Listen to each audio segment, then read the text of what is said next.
at the inverse tangent function, which can be written as tan with a -1 superscript or as arc tan. Okay. Before we do examples using this inverse tangent function, I want to do some reminders about your special right triangles, your 30, 60, 90s and your 45, 45, 90s. So in a 30, 60, 90, if you have a hypotenuse of 1, sorry, I've got my angles labeled wrong there. When the hypotenuse is 1, the side opposite the 30-degree angle is 1/2, and the side opposite the 60-degree angle is square root of 3 over 2. And since we're going to be looking at the tangent function, we want to consider the opposite side divided by the adjacent. Okay, so if you look at the 60-degree angle, the opposite side divided by the adjacent is the square root of 3 over 2 divided by 1/2, which reduces to, if you have square root of 3 halves divided by 1/2, you get square root of 3 over 1, canceling the halves, which of course reduces to the square root of 3. So if you look at the ratio of the two legs, you could get the square root of 3. Or if you look at the 30-degree angle and do the opposite over the adjacent, you're going to get 1/2 divided by the square root of 3 over 2, and again the halves cancel, so you get 1 over the square root of 3.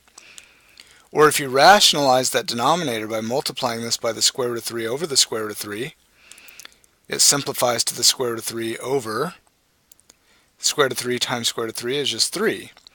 So the ratio of legs of a 30, 60, 90 could be the square root of 3, or it could be the square root of 3 over 3, depending on which side is considered opposite, which side is considered adjacent. Okay. Now, let's look at a 45, 45, 90. That one's a little bit easier. If you have a hypotenuse of 1, then the legs of a 45, 45, 90 are the square root of 2 over 2. They're equal to each other because the two acute angles are equal. So in either case, if you look at the opposite side divided by the adjacent side, the ratio of the two legs, you're going to get the square root of 2 over 2 divided by itself, which of course reduces to 1. So if you look at a ratio of legs in a 45, 45, 90, it simplifies to 1.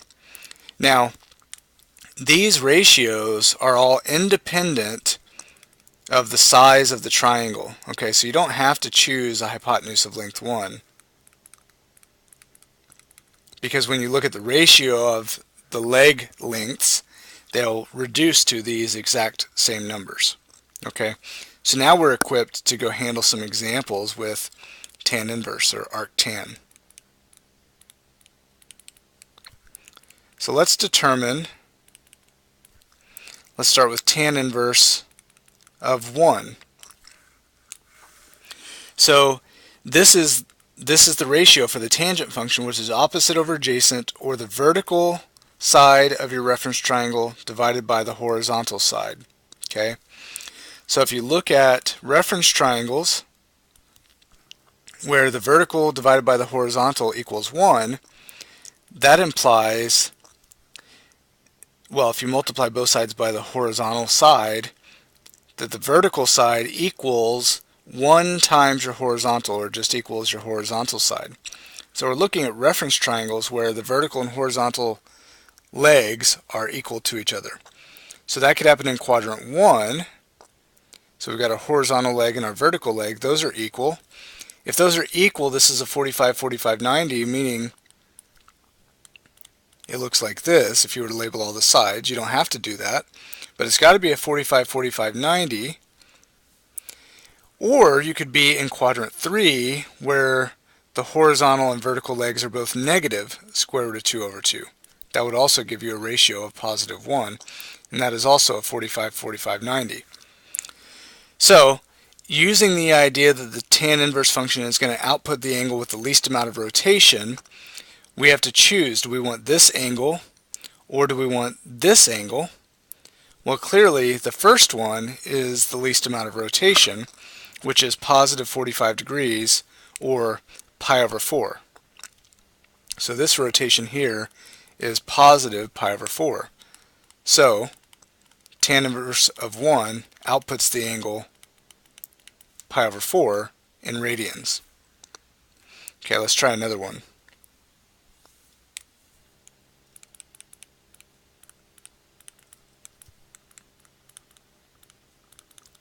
Let's try tan inverse of negative square root of 3.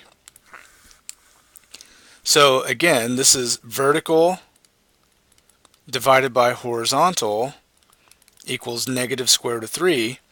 And if we multiply both sides by the horizontal side, we're going to see that the vertical side equals negative square root of 3 times the horizontal side.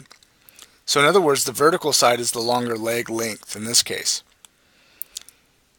And we're looking at a negative ratio, so tangent's negative in quadrants 2 and 4. And I've got a bigger vertical side, so here's an example where my vertical side here is longer in length than my horizontal side.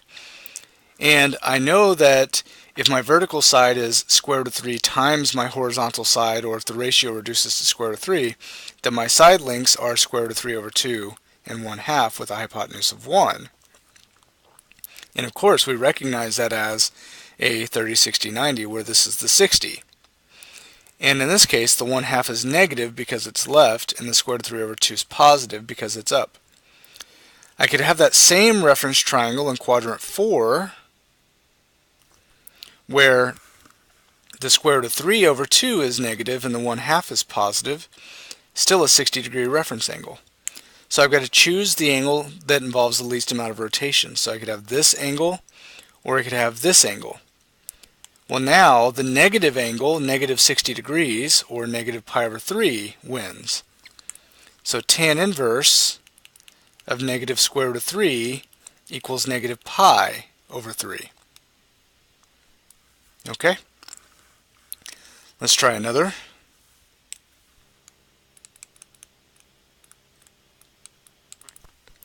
Determine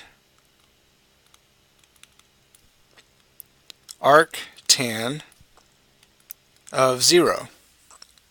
So now the vertical leg divided by the horizontal leg, because it's arctan, is going to be 0. And if we multiply both sides by the horizontal side, we can see that the vertical side has to be 0. Well, in the coordinate plane, if you have a 0 vertical component, you're looking at an angle that's on the x-axis. And we have to choose the angle that involves the least amount of rotation. So this angle is 0 rotation, where this angle is pi. We don't want that much because 0 is smaller.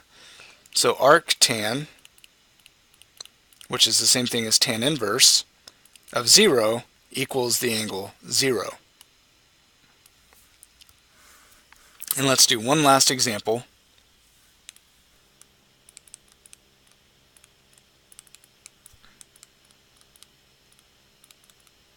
Determine tan inverse of square root of 3 over 3. Now, because we reviewed the 30, 60, 90s, we know that this ratio, vertical divided by horizontal, equals square root of 3 over 3. That could be thought of as 1 over the square root of 3, in either case. So this is going to be a 30, 60, 90 reference triangle. It's a positive ratio, so we're in quadrant 1 or quadrant 3. And in this case, the horizontal side is the longer side, like this, where this is 1/2, and the horizontal side is square root of 3 over 2. And if you do vertical divided by horizontal, vertical 1/2 divided by horizontal square root of 3 over 2, it's easy to see that you're going to get 1 over the square root of 3. Okay? So we've got a 30-degree reference angle, or I could have the same reference triangle in quadrant 3 with a 30-degree reference angle. And in this case, the horizontal is negative square root of 3 over 2 and the vertical is negative 1/2, which still, that ratio is a positive 1 over the square root of 3. Sorry about that. So we have to choose the angle that involves the least amount of rotation. So I could choose this angle, 30 degrees, which is pi over 6, or this angle, which is pi over 6 short of negative pi, so that'd be negative 5 pi over 6. Of course, that's more rotation, so I'm not interested in that. And we can conclude that the tan inverse of square root of 3 over 3 is the angle pi over 6. So tan inverse, in my opinion, is the trickiest of the inverse trig functions because you have to look at a ratio of the vertical side to the horizontal side, whereas with sine inverse and cosine inverse, you're only interested in the horizontal side or the vertical side. So this is a little trickier, but I hope reviewing those 30, 60, 90 and 45, 45, 90 triangles helped us out at the beginning. Good luck.